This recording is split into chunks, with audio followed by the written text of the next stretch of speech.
बिस्मिल्लाहिर्रहमानिर्रहीम। स्टूडेंट्स, आज हम जो टॉपिक डिस्कस करने लगे हैं उसका वो है वर्क के बारे में।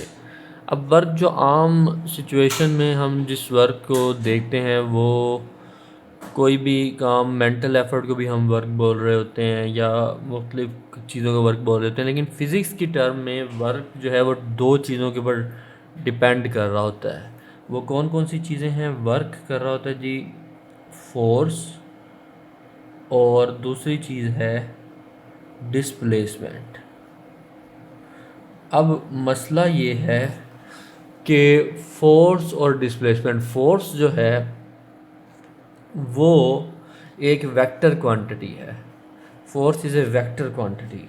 तो फोर्स चूँकि वेक्टर क्वांटिटी है तो इसमें उसके लिए फोर्स एक वेक्टर क्वांटिटी है।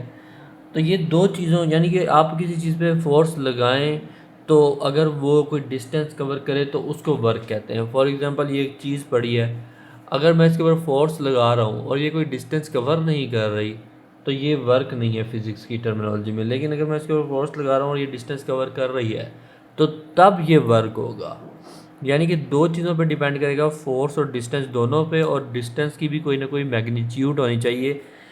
क्यों? डिस्प्लेसमेंट, सॉरी, डिस्टेंस नहीं है, डिस्प्लेसमेंट है। दोनों वेक्टर क्वांटिटीज़ हैं। फोर्स भी एक वेक्टर क्वांटिटी है और डिस्प्लेसमेंट भी एक वेक्टर क्वांटिटी है। दोनों के डॉट प्रोडक्ट जो होता है ये वर्क होता है। तो इसलिए फिज़िक्स की टर्मिनोलॉजी में अगर कोई दीवार है उसके ऊपर आप बेशक फोर्स बेतहाशा लगा रहे हैं लेकिन वो अपनी जगह से मूव नहीं कर रही, तो that is not the work in physics. तो फिज़िक्स में डिस्प्लेसमेंट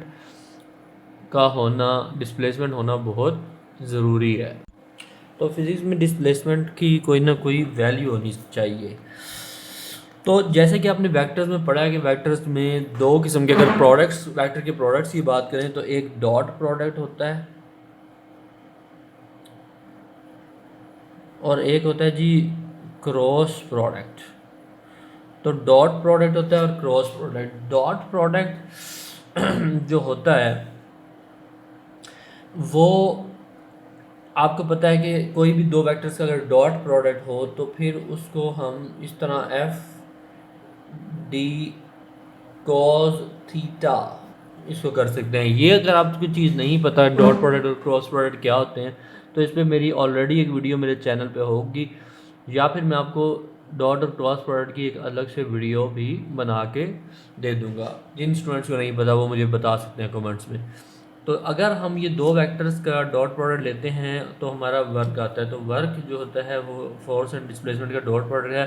तो इसका मतलब work is equal to F D cos theta. तो अब क्या होगा कि इस cos थीटे की केस में अब यहाँ पर क्या होगा कि मिसाल के तौर पे आप तीन केसेस मैं लेता हूँ कि मिसाल के तौर पर एक ट्रॉली है। एक ट्रॉली को आप जो है वो उसको मूव करा रहा है बॉय। एक ट्रॉली है जिसको एक बॉय जो है वो मूव करवा रहा है। तो वो फोर्स लगा रहा है इस डायरेक्शन में,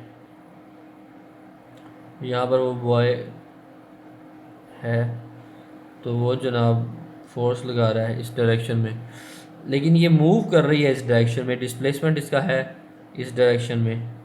तो ये ट्रॉली मूव करती है, मूव करती हुई ये यहाँ पर पहुँचती है। तो अब यहाँ पर जो थीटा है जो डिस्प्लेसमेंट के साथ बन रहा है, ये वाला एंगल बन रहा है। तो अब आपका अगर इसका वर्क कैलकुलेट करना चाहेंगे तो एफ डी कॉस थीटा, ये आपको ये एंगल भी लेना पड़ेगा। लेकिन प्रॉब्लम क्या होती है कि कॉज की जो वैल्यू होती है ना, अब यहाँ पर प्रॉब्लम ये होती है कि ये केस है, इसमें कोई ना कोई एंगल बना रहा है। लेकिन अगर एक आपके पास एक फ़र्ज़ करें, एक आपके पास बकेट है, वाटर की बकेट है, तो इस वाटर की बकेट को आप जो है अपने हैंड्स या रिस्ट से आप फोर्स लगाओगे इस तरफ, और ये डिस्प्लेसमेंट जो कर रही होगी वो इस तरफ कर रही होगी। तो इनका जो आपस में फोर्स और डिस्प्लेसमेंट का एंगल बनेगा वो 90 बनेगा।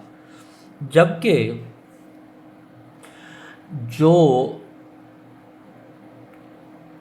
एंगल 90 जब हो जाता है, कोस का एंगल 90 हो जाता है, तो उस केस में मसला क्या होता है। अब यहाँ ये केस 2 है, ये केस 1 है।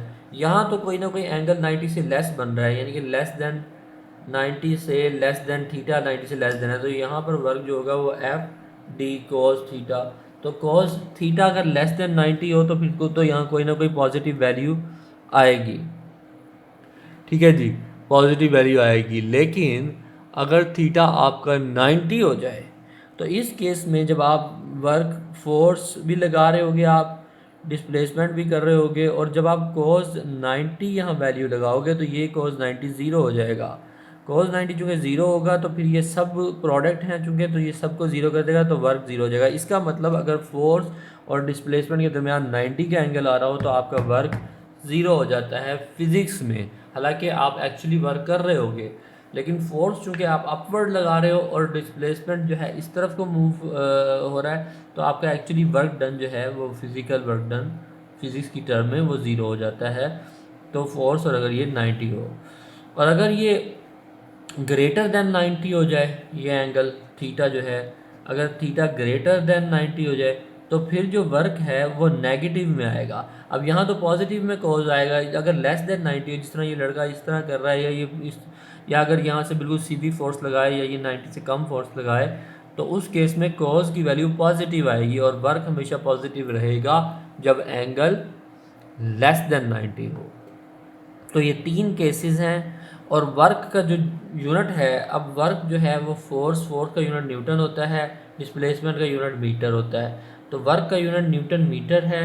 तो इसको हम अगर हमने जो इसको डिफ़ाइन किया है ऐसा यूनिट, तो वर्क का जो ऐसा यूनिट है 1 न्यूटन है। अगर 1 न्यूटन में आप 1 मीटर डिस्टेंस कवर करते हो, 1 मीटर, अगर 1 न्यूटन फोर्स लगा के आपका ऑब्जेक्ट 1 मीटर डिस्टेंस कवर करता है, तो वो वर्क हम 1 जाउल कहेंगे, उसको हम जाउल कहेंगे। तो यानी कि वर्क का यूनिट जाउल हुआ, और जाउल है 1 न्यूटन इंटू 1 मीटर, यानी कि 1 न्यूटन फोर्स लगा के आप 1 मीटर डिस्टेंस कवर करो तो फिर ये 1 जाउल कहलाता है।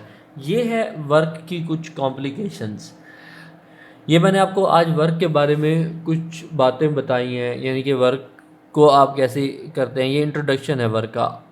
अब नेक्स्ट लेक्चर भी वर्क के बारे में आएगा, जो कि थोड़ा कॉम्प्लिकेटेड टर्म्स में हम आगे लेके चलेंगे।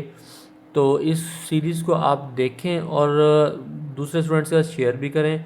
और आपको कोई टॉपिक अगर समझ नहीं आ रहा फिज़िक्स में, कोई चीज़, कोई न्यूमेरिकल, कोई चीज़ें समझ नहीं आ रही, तो आप मुझे कमेंट्स कर सकते हैं, या उस न्यूमेरिकल की मैं व्हाट्सएप नंबर भी आपको दे दूंगा और ईमेल एड्रेस भी दे देता हूँ। आप उस ईमेल एड्रेस पे मुझे अपने क्वेश्चंस ईमेल कर सकते हैं। ये पहले आप मुझे कमेंट करें, तो फिर मैं आपको ईमेल एड्रेस वगैरह दूंगा, तो आप मुझे उस पर ईमेल पे सेंड करें, ताकि मैं वही चीज़ आपको पर्टिकुलर समझाऊं जो कि आपको प्रॉब्लम आ रहा है। तो ये हमारा वर्क का आज का लेक्चर था। तो होपफुली स्टूडेंट्स ये आपको समझ में आया होगा।